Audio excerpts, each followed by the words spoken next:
So here we are. We're back. Last time I said I was back, I said I was back again.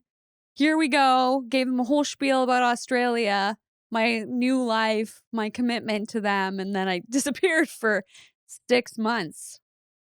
Doing the Lord's work, kind of, or witchcraft, depending on who you ask. There's this lunatic in the States who she spends her entire time on Instagram determining what's demonic or not. Do you realize that there's people like that? Yeah. They think Taylor Swift is demonic. Yeah, that's insane. Yeah, that's psychotic. I hate the world. Yeah, the Instagram right now is really bad. I hate it. And I'm on like AI algorithm on my Instagram, and the fear mongering around it is just out of control. What are they afraid of? Well, there's a guy who's the quote unquote godfather of AI. His name's Jeffrey Hinton. And he's just going around warning everybody that if we don't get it under control, then it will run us off the face of this earth one day. How? Because they'll just be smarter than we are. It's going to develop new technologies, new everything. It's going to think of things that we've never even thought of before. ChatGPT is smarter than 99.9% of everybody I know. And it's still kind of dumb, to be honest with you. Well, it doesn't know how to pick a good study. Like the other day, it said that, for instance, that red light therapy could be beneficial for rejuvenating your ovaries. And then when a patient brought my attention to this. And then when I clicked on the study that it used, it was from A, somebody's blog, and B, it was from a 3-person sample size. Today's episode is basically like the ChatGPT version of the fertility world. They typed in questions, you're going to give answers. This is true. I actually, whenever I put out on the gram, what are your questions that you have for me? I get upwards of, it depends on how much time I give, but today was from a previous question series. You know, I asked this question about, I don't know, 2 months ago, and I ended up getting something crazy like 75 questions. So I chose 9 of those that I feel like overlapped a lot. And then are questions that I got asked a lot in clinic. I don't want to be boring, but I feel like a lot of these questions, I thought everyone knew them. Mm-hmm.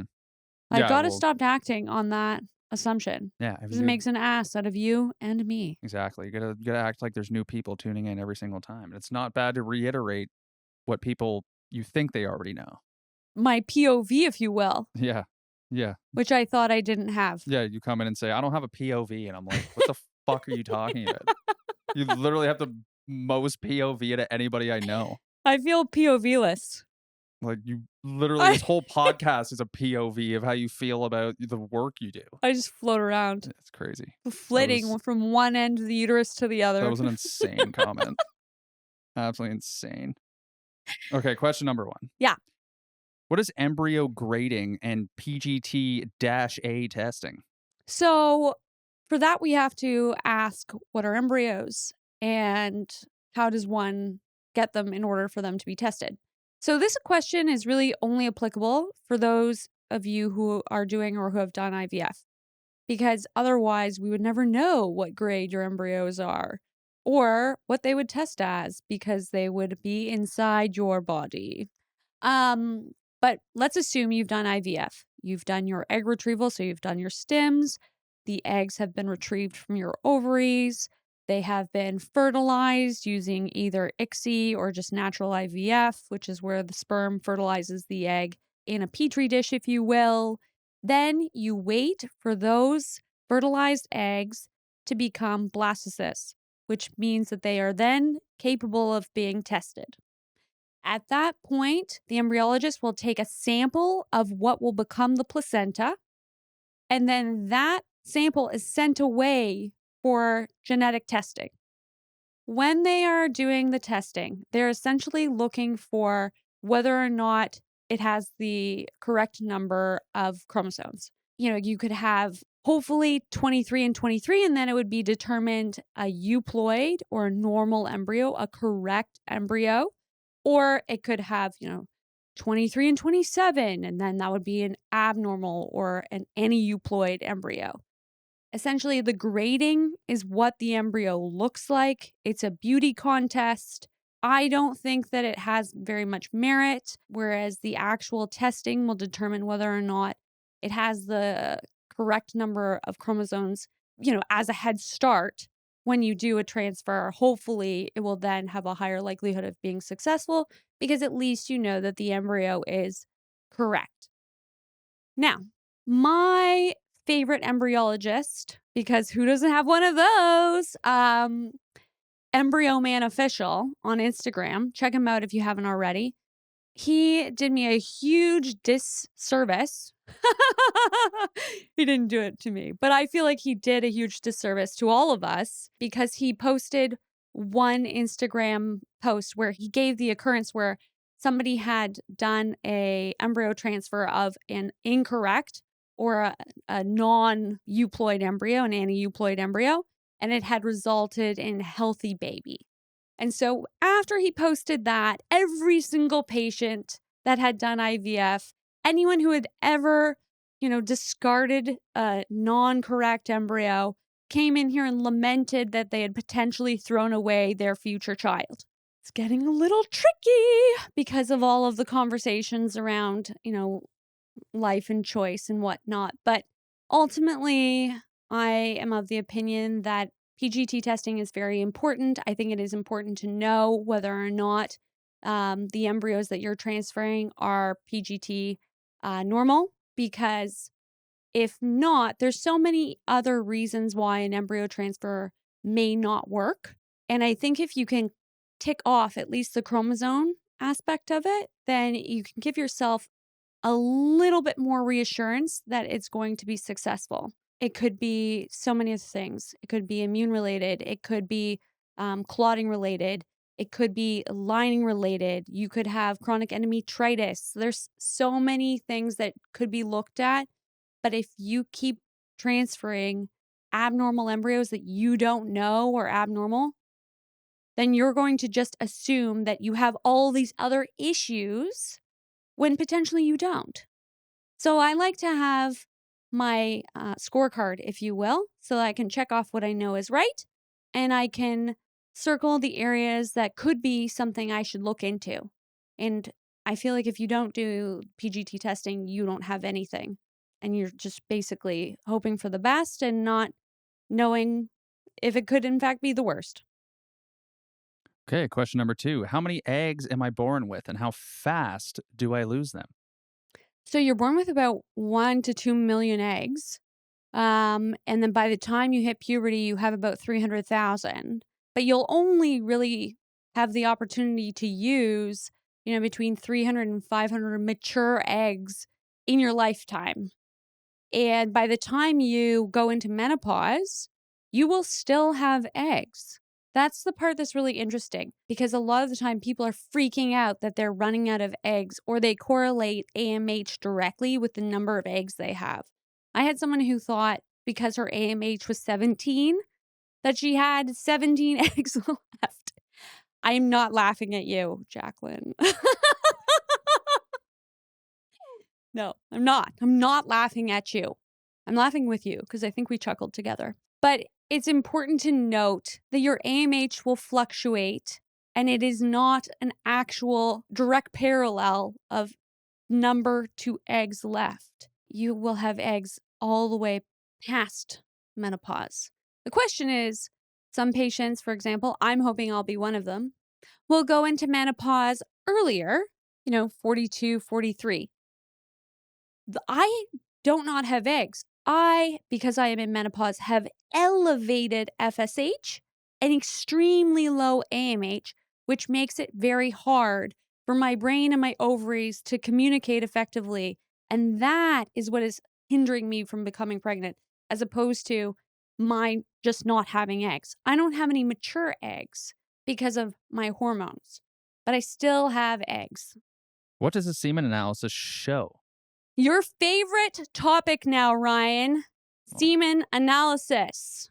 yeah, I love semen. Ryan's tired of sperm. Um Well, I mean, I did that one semen analysis, and I you were know. not very pleased about the markers. I'm so happy you brought that up. Yep. I was so upset about that semen analysis. Mhm. Let's discuss what a semen analysis should include because the clinic that Ryan and I went to did not have markers of importance, in my opinion. A semen analysis should include your count, the progressive motility, morphology, and it should also include DNA fragmentation. It also includes volume and viscosity, pH, etc., and so forth. What does the sample look like? But it's very important. I had a patient today who sent me her husband's semen analysis because they had just done an IVF retrieval they did an egg retrieval as part of IVF and they sent away 5 embryos, and none of them came back PGT normal. At which point, because I know that she is over 40, I knew immediately that if we didn't have the semen analysis numbers, which we wanted before the retrieval, I might add, that they would immediately blame her eggs because of her being over 40. So we got the DNA fragmentation back, and lo and behold, her partner's frag was over 35%, which essentially means it would be highly unlikely for them to make normal embryos. So we know from that standpoint, we're not going to just fixate on her eggs because she actually had a wonderful retrieval, had a lot of mature eggs. They all fertilized, which is a good sign. But this abnormality, I feel, came from the fragmentation. So, and her eggs just because of the artificial environment of the lab, but also because of the stems themselves, the eggs then lack the mitochondrial energy to actually fix the fragmented sperm. And so, lo and behold, it resulted in abnormal embryos. Doesn't mean that they can't make normal embryos. It just means that if you don't know all of the parameters that you're working with, which includes count, morphology. Morphology is important because it's how they look, like how normal the structure of the sperm is. It's also important because if morphology is abnormal, it to me is a good clue that frag will also be abnormal because they're both typically affected by heat.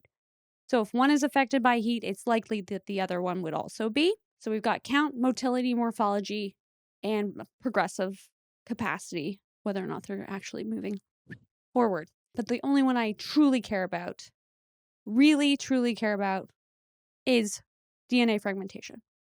What's the difference between IUI, IVF, and ICSI? See, sounds like a crime I've show. heard you say ICSI a bunch of times, but I've Yeah. never seen it like spelt out. ICSI sounds like ICSI. it sounds as though we're about to do a forensic show. Yeah, it does. Dun dun. Well, it's basically just Law and CSI Order. with an I in front of it. That's maybe why I Yeah. got that. Mhm. Yeah. IUI is intrauterine insemination, and it is when you take sperm. Hopefully, it's washed.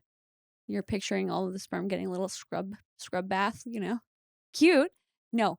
They just put it in a centrifuge and they remove the dead forms and then only use the sperm that are still moving in a forward progressive capacity. And then they use a catheter and put it up into the uterus. That is an IUI.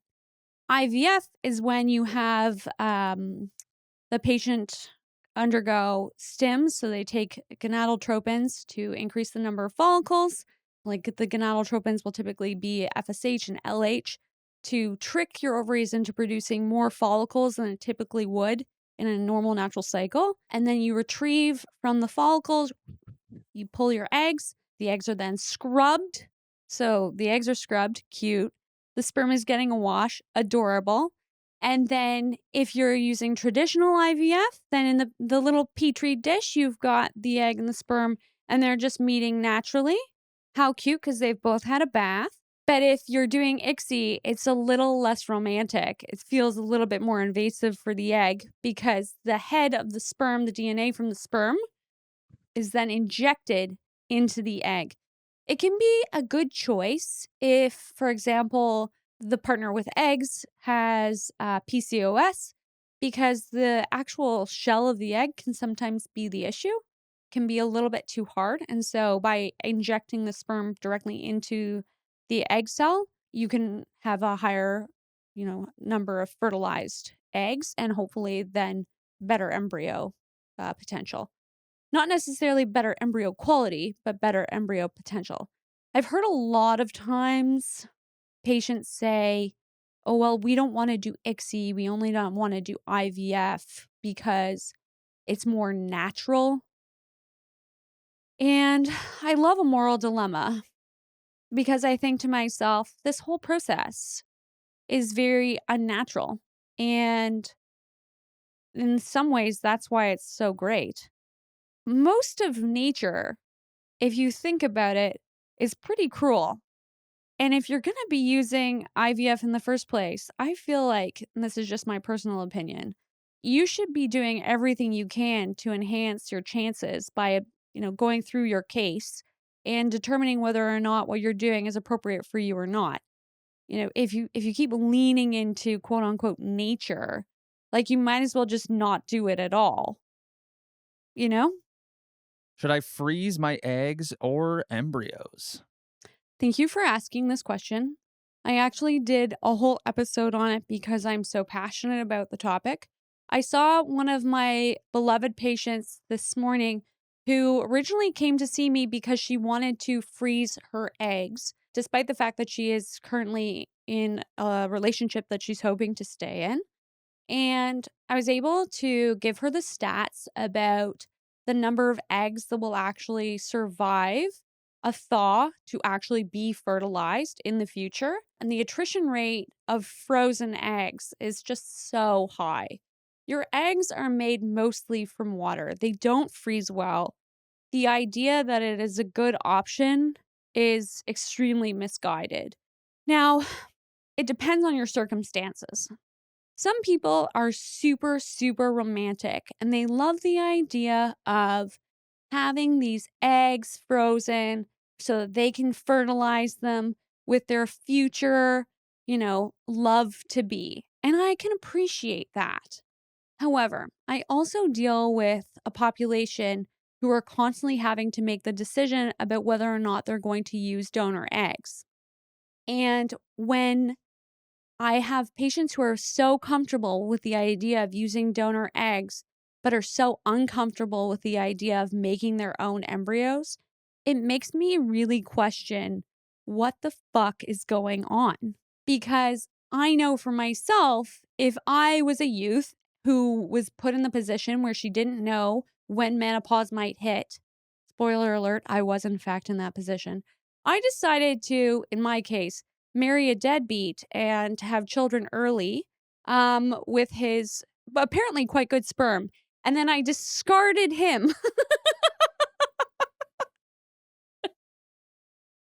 like he might have discarded sperm into a sock and kept the kids, which was a wonderful choice. And I feel like if I could have just had his donation just anonymously, that would have been so much better. I wouldn't be fighting with him right now about renewing passports. But then again, I do understand your position, but simply from like an actual fact based approach, if you want to guarantee, make embryos, freeze the embryos, and then you can use that as part of your family building in the future if you're truly concerned about that. Because then you'll know for a fact, I have made a blast. That blast has actually been chromosomally tested. And so now I know that I have a euploid embryo that will freeze and thaw well that I could potentially use in the future, as opposed to I have 10 eggs, most of which probably won't thaw. Once they have thawed, I probably won't be able to fertilize most of them. The ones that actually do fertilize, there's a good chance that they won't actually turn into embryos. And most of the patients that end up coming here and they have frozen eggs, interestingly enough, when they go to the fertility clinic isn't even wanting to use the frozen eggs that they had. I had one woman, and it was her birthday last week. We love her. She turned 42. When she was 36, she froze her eggs at one clinic. Okay. not clinic named one, just arbitrarily one clinic. The second clinic that she went to now at the age of 40 told her, we don't want to use those. They're probably not very good. What? I wish I could tell you that this was the scenario that only happened once, but it seems to me that any clinic that you go to, even if you've frozen eggs, they don't want to even use those. Is it because they got the investment that they wanted and now they want another one? Maybe. But more than likely, they know that those eggs, as soon as you freeze them, the likelihood of them turning into good embryos is pretty slim. So if the clinics know that, number one, why are they selling egg freezing in the first place? But number two, what is the point? Like, what is the point of not making embryos? We should rather have more of an understanding of where one could get sperm. The sperm should be tested in all capacities, and I would like bios. Should I cut out caffeine and alcohol? I have a lot of patients who come and see me after they've seen a lot of well-to-do naturopaths or like deeply traditional acupuncturists who are insistent that patients cover their stomach and wear socks at all times and don't use air conditioning and drink soup all the time, eat nothing but, I don't even know, it depends on their philosophies. A lot of the time it's just like stewed grains and beans and no gluten and no alcohol, no coffee, dandelion tea. I'm almost tempted to do an experiment where I subsist only on those things and you can watch me die, both from a mental but also a physical standpoint. Yeah. I tried the macrobiotic diet because I'm a hypochondriac, and after my father perished from leukemia, I was like, I'm going to become a holistic, no chemical human. And I tried to live that way, and I have never felt worse. So I like to ask patients, how do you feel when you drink alcohol? Are you tremendously unwell the next day? Or do you feel relatively okay? How do you feel when you consume coffee? What kind of coffee are you consuming? How do you feel when you have tea? I can drink 20 coffees a day and be completely fine. Both I was curious too. I started having this using this wearable called Whoop, WHOOP. I know a lot of people have the Aura Ring because I have one of these personalities where mind over matter, I think, has become almost my POV. And I wasn't sure how much of what I was doing and how much I was feeling was accurate. And so I stopped sort of trusting my own stress response because I actually feel pretty good. But I was able to, using this device, monitor what was going on in my body. And I could have a day where I consumed only coffee, no water. I'll sleep like a baby. This isn't just my opinion. I can see it. I'll sleep like a baby and I will have excellent recovery. Like my HRV will be up, my respiratory rate will be down, my heart rate will be down. So I can see, okay, this really isn't affecting me. Whereas if I have one beer, one delicious craft beer, oh, I'm so sad. The next day, my recovery was like 12%. My Whoop was asking me if I wanted to take a nap. Like it was, are you well? You should probably like take stock of what you did yesterday and never do it again. Yeah, And it was the one only beer making thing. you feel like that's kind of crazy. It was really upsetting. Mhm. But I mean, I did know I don't do well with alcohol. So me being able to see, okay, if I was trying to get pregnant, I would probably cut alcohol because I can see, okay, this is having an inflammatory and problematic effect on my body, my unique body. But I have some patients where they go to a lot of events. They drink, 4 to 5 glasses of wine a week. And I look at their wearables and it looks good. Mhm. So for them, I feel like it's appropriate. Same way like people have to pay attention to their digestive symptoms. When you eat certain foods, how do you feel? If you're consuming a lot of dairy and you feel pretty good and your performance is good, you're awake, you're not having issues with your sleep, you don't have weird digestive or allergies or things that would pointing out, like, okay, you shouldn't be consuming this. I don't take stock in anybody who tells me I can't have things point blank unless it's things like weed or Fentanyl. cigarettes or heroin Yeah. or grains, Yeah. you know? Yeah. Well, I'm the perfect example of coffee. Like, I drank coffee for a long time, and I just one day was like, "I feel like shit every time I drink a coffee." Yeah, So I stopped drinking it. that's exactly it. Mhm. So if you feel good, keep going. Unless it's, again, the substances that we just mentioned prior. Yeah. And That just don't do things in excess. ever. Yeah. Pretty But pretty simple, but like especially not heroin. yeah. Yeah, that's probably good call. Yeah. How often should we have sex when trying to conceive?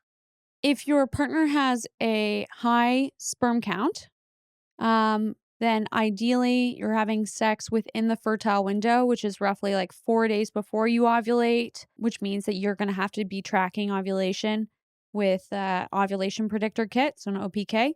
I really like the itty bitty ovulation predictors, so like not the clear blue, not the first response. I like either the Burden B ones. They come in little strips, and you can use them either just they have a little kit at the back of them where you can just line them up, or you can use the Easy at Home strips. I get them on Amazon, and you use it with the app called Premom, which is it's just a great app. It's so easy. You can use that app actually with the Burden B ones as well, where you take a picture of the strip.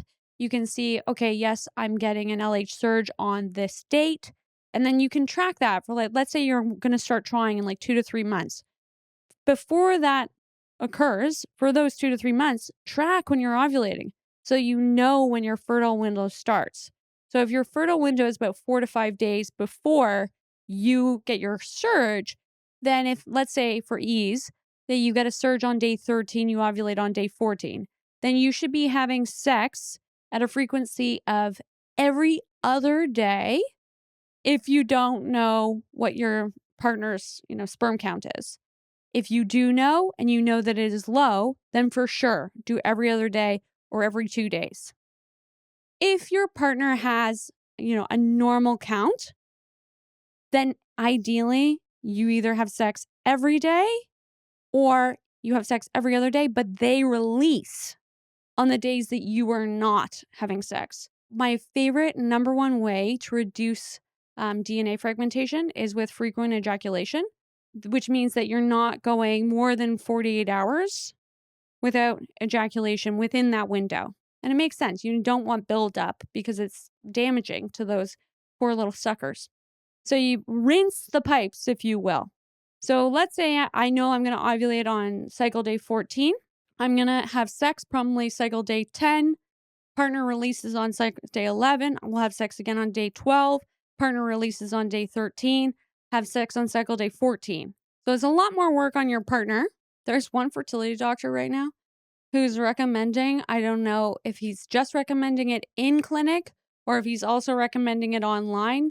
I had to stop listening because I was losing my mind, because he's also really big on the vaginal microbiome.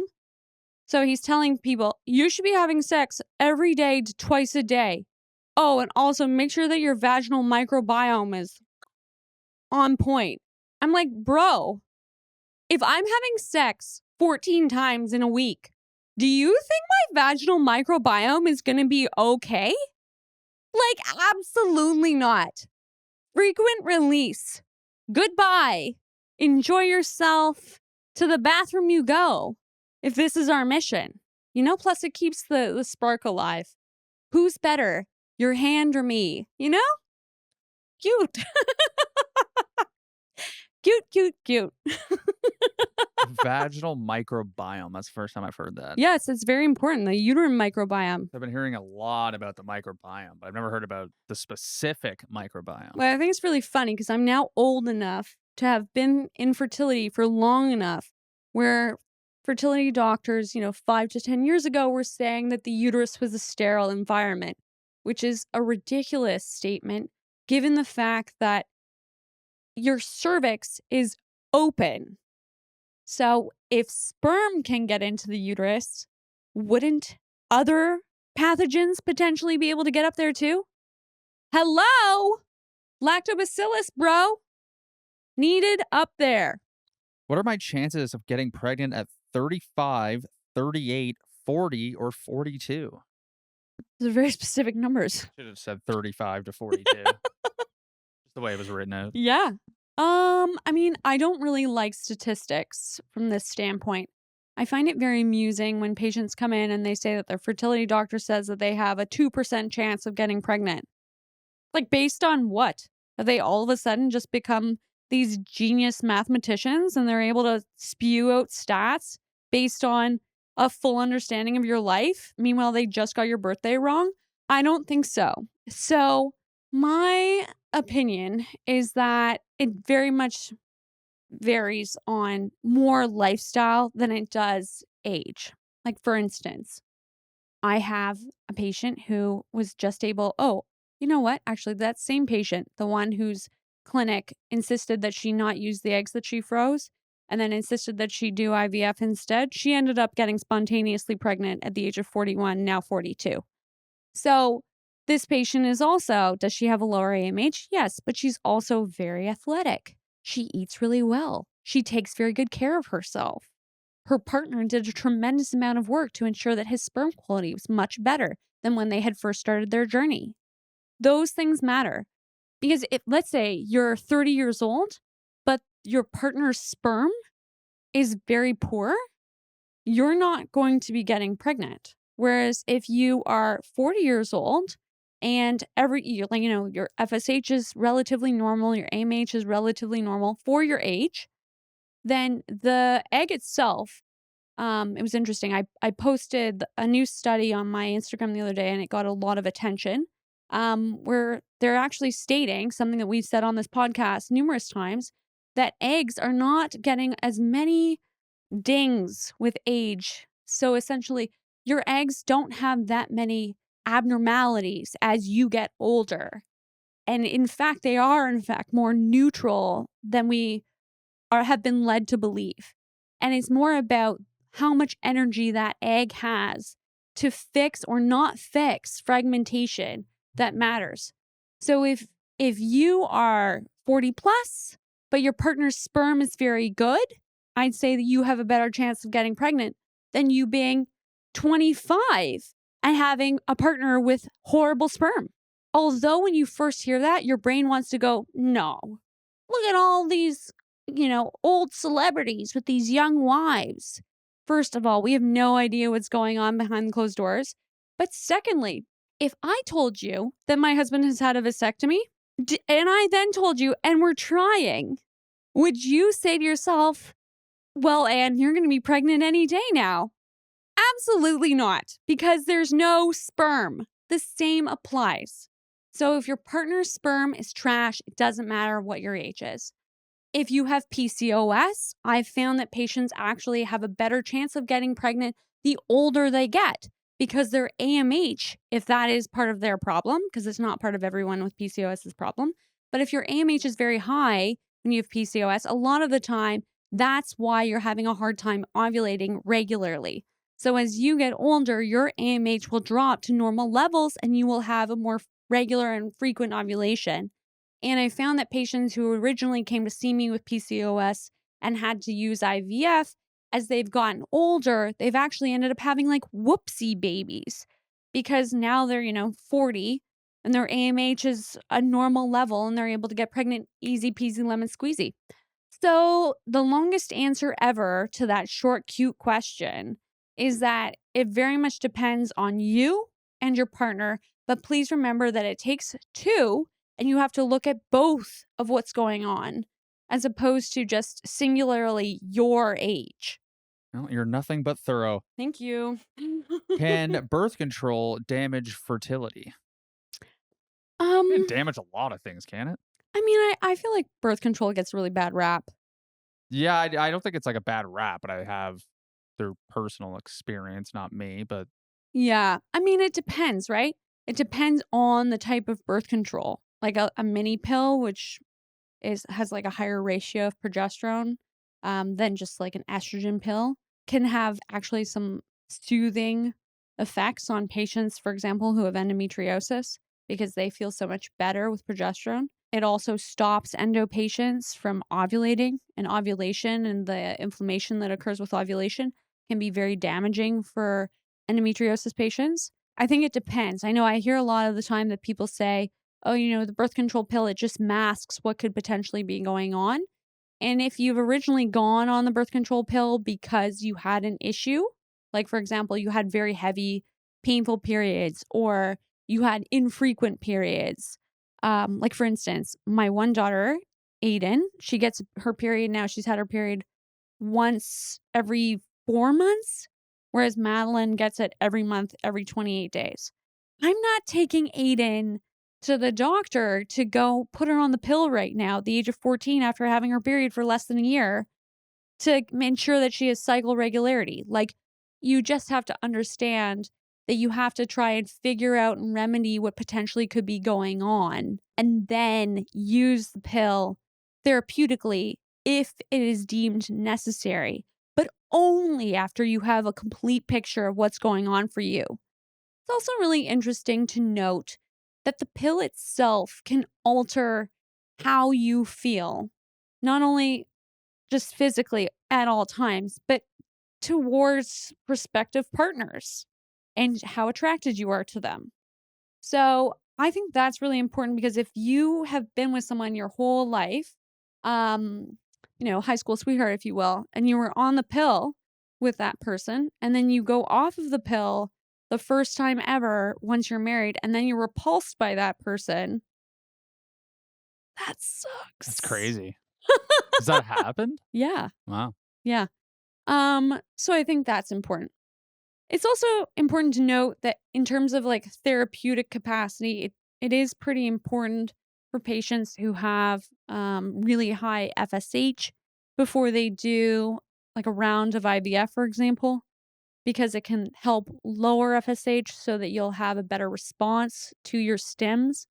So, again, another long answer to a cute question. It very much depends. I feel like the birth control pill has been demonized. I have patients who were actually the pill did them a huge disservice. They had a family history of breast cancer, and the patient also had endometriosis, and then she was put on an estrogen pill. She then developed breast cancer before she turned 30. Now, is that because of the pill? We don't know.